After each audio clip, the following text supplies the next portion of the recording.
अमेरिकी firm Hindenburg ने इसी साल 24 जनवरी को अडानी समूह को लेकर एक रिसर्च रिपोर्ट पब्लिश की तो अडानी की कंपनी के शेयरों में सुनामी आ गई। इस रिपोर्ट के आने के बाद जैसे ही बाजार खुले, अडानी के शेयर बुरी तरह टूटने लगे और उसका असर अभी भी दिखाई दे रहा है। हिंडनबर्ग के आरोपों के बाद से अडानी ग्रुप की मार्केट वैल्यू 12 लाख करोड़ रुपए घट गई और अडानी समूह का मार्केट कैप 19 लाख करोड़ रुपए से घटकर 7 लाख करोड़ रुपए के आसपास आ गया। लेकिन इसके बावजूद देश की सबसे बड़ी बीमा कंपनी LIC का भरोसा अडानी ग्रुप पर कायम है, जबकि हिंडनबर्ग के आरोपों के बीच तमाम विपक्षी दलों ने अडानी ग्रुप में LIC के निवेश को लेकर कई सवाल उठाए थे। आज के खर्चा पानी में हम इसी पर विस्तार से बात करेंगे, जानेंगे कि LIC ने अडानी समूह की किन कंपनियों में निवेश किया है और कुल कितना पैसा लगाया है। इसके अलावा ये भी जानेंगे कि रिटेल इन्वेस्टर्स भी अडानी समूह में दिलचस्पी क्यों दिखा रहे हैं। नमस्कार, मेरा नाम दिव्यांशी सुमराव है। आप देख रहे हैं दी ललन टॉप का डेली फाइनेंशियल बुलेटिन खर्चा पानी। देश की सरकारी बीमा कंपनी भारतीय जीवन बीमा निगम यानी LIC ने मार्च तिमाही के दौरान अडानी समूह की कंपनियों में अपना निवेश बढ़ाया है। कई मीडिया रिपोर्ट्स में यह जानकारी दी गई है। LIC ने यह निवेश ऐसे समय में बढ़ाया है जब हिंडनबर्ग ने अडानी ग्रुप पर शेयरों में हेरफेर से लेकर कर्ज से जुड़े कई आरोप लगाए हैं। बीती 24 जनवरी को इस रिपोर्ट के आने के बाद अडानी समूह के कई शेयरों में 50 से 80% तक की तगड़ी गिरावट देखी गई थी। इसके बाद विपक्षी दलों ने LIC की तरफ से अडानी समूह में निवेश को लेकर सवाल उठाए थे। रेगुलेटरी फाइलिंग के मुताबिक LIC ने मार्च तिमाही में अडानी समूह की जिन 4 कंपनियों में अपनी हिस्सेदारी बढ़ाई है उसमें Adani green energy, Adani total gas, Adani enterprise और अडानी ट्रांसमिशन शामिल हैं। इसके अलावा LIC ने अडानी समूह की 2 कंपनियों के कुछ शेयर्स भी बेचे हैं। इनमें अंबुजा सीमेंट और अडानी पोर्ट्स शामिल हैं।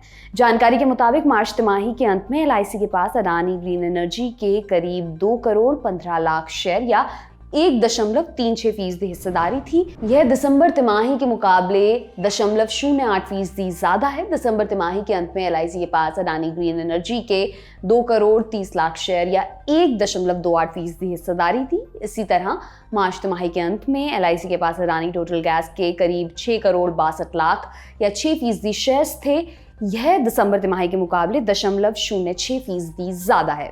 दिसंबर तिमाही के अंत में LIC के पास अडानी ग्रीन एनर्जी के करीब 6 करोड़ 56 लाख शेयर या 5.94% हिस्सेदारी थी। अडानी एंटरप्राइजेस और अडानी ट्रांसमिशन दोनों में LIC ने मार्च तिमाही के दौरान अपनी हिस्सेदारी में 0.03% का इजाफा किया है। अडानी एंटरप्राइजेस में LIC ने मार्च तिमाही में अपनी हिस्सेदारी 4.23% से बढ़ाकर 4.26% की है। वहीं अडानी ट्रांसमिशन में उसकी हिस्सेदारी 3.65% से बढ़कर 3.68% हो गई है। हिंडनबर्ग रिपोर्ट जारी होने के बाद 30 जनवरी को LIC ने कहा था कि अडानी समूह के शेयरों में LIC का कुल निवेश 35,917 करोड़ रुपए है। LIC ने अडानी समूह की सभी कंपनियों के शेयरों में करीब 30,127 करोड़ रुपए का निवेश कर रखा था और 27 जनवरी 2023 को इसका बाजार मूल्य 56,142 करोड़ रुपए था। लेकिन समाचार पत्र मिंट में छपी एक खबर के मुताबिक अडानी के शेयरों में भारी गिरावट के चलते 23 फरवरी को LIC के निवेश की कुल वैल्यू करीब 27,000 करोड़ पर आ गई थी। हालांकि 12 अप्रैल 2023 को LIC का अडानी समूह की कंपनियों में निवेश का कुल बाजार मूल्य 41,506 करोड़ रुपए के आसपास था। इस बारे में हमने JRK स्टॉक ब्रोकिंग के CEO wealth management Santosh Kumar Singh से बात की। आइए उन्हें सुनते हैं। अब एक तरह से इसको देखा जाए कि देखिए फंड मैनेजमेंट LIC की जो टीम होती है, मुझे लगता है कि प्रोफेशनल टीम डेफिनेटली होगी और वो हमेशा ये वैल्यू को देखते हैं क्योंकि अगर इसके पहले की अगर बात देख लें तो वेदांता में एक समय था कि जब तकरीबन 100 रुपए के दाम चल रहे थे तो LIC ने उनको आउटराइटली रिजेक्ट कर दिया था। कंपनी डिलिस्टिंग ऑफर लेके आई थी और LIC ने कहा था कि इसका भाव तकरीबन 250 से 300 का होता है और उस समय 150 के आसपास का वो जो है डिलिस्ट करना चाह रहे थे, तो उन्होंने रिजेक्ट कर दिया था। तो डेफिनेटली मुझे लगता है कि LIC के पास जो है प्रोफेशनली बैक टीम होगी जो कि वैल्यूएशन देखती होगी, न कि मार्केट में चल रहे रूमर्स के बारे में ज्यादा बात कर रही होगी। इसलिए शायद उनको, अगर आप इनकी पूरी शेयर होल्डिंग्स देख लें जो अडानी ग्रुप में है, उस ग्रुप पे आप देखें कि थोड़ा थोड़ा कहीं लिया है, कहीं उन्होंने बेचे हैं। जैसे कि अमूमन फर्ज के तौर पे आप देखें तो अडानी पोर्ट में, जिसमें कि उनकी 9% की तकरीबन हिस्सेदारी थी, वहां पर थोड़ा कम किया गया है क्योंकि 9% किसी भी कंपनी में हिस्सा होना अमूमन हम जब फंड मैनेज करते हैं तो देखते हैं कि ज्यादा होता है, उसको थोड़ा कटेल किया गया है। और वहीं पर जहां कम है और उनको वैल्यू दिखता होगा वहां पर उन्होंने थोड़ी थोड़ी हिस्सेदारी बढ़ाई है, और वो भी परसेंटेज के कह लें कि 0.03%, 0.04% इस तरह की हिस्सेदारी बढ़ी है। तो कहीं न कहीं वैल्यू इमर्ज होते हुए दिखा होगा उनको, तभी डेफिनेटली उन्होंने इसमें पैसे लगाए होंगे। अडानी के समूह में पूरी कंपनियों में एक बड़ी अच्छी उछाल निचले स्तरों से दिखा है। तो डेफिनेटली जो उनकी बाइंग प्राइस है या फिर उनका जो इन्वेस्टमेंट अमाउंट होगा उससे सब्सटैंशियली अब बढ़ गया होगा, क्योंकि निचले स्तरों से अगर आप देखें तो अडानी एंटरप्राइज की बात कर लें तो तकरीबन 60% अपने निचले स्तरों से ऊपर है आज के भाव पे। और जो फाइनल जो मूव हो गया था तकरीबन जो है वो कह लें कि 100%, जो कि 1000 रुपए के आसपास था, 2000 रुपए पहुंच गया था। तो उस तरह का जो है जंप आया था। लेकिन आज का जो वैल्यू है अगर देख लें तो उनकी सारी कंपनियों में तकरीबन 30-35% से लेकर 60% तक के उछाल देखने को मिले हैं। तो इसका मतलब है कि LIC का जो निवेश है वो अब जो है मुनाफे वाला हो गया होगा। LIC ही नहीं, रिटेल इन्वेस्टर्स ने भी आपदा में अवसर ढूंढते हुए भरपूर फायदा उठाया है। जी हां, अडानी समूह के शेयरों में गिरावट के दौरान रिटेल निवेशकों ने समूह की लिस्टेड कंपनी के शेयरों में जमकर निवेश किया है। आंकड़ों के मुताबिक रिटेल निवेशकों ने वित्त वर्ष 2022-23 की चौथी तिमाही में स्टॉक एक्सचेंज पर लिस्टेड 10 अडानी कंपनियों में से 8 कंपनियों में अपनी हिस्सेदारी बढ़ाई है।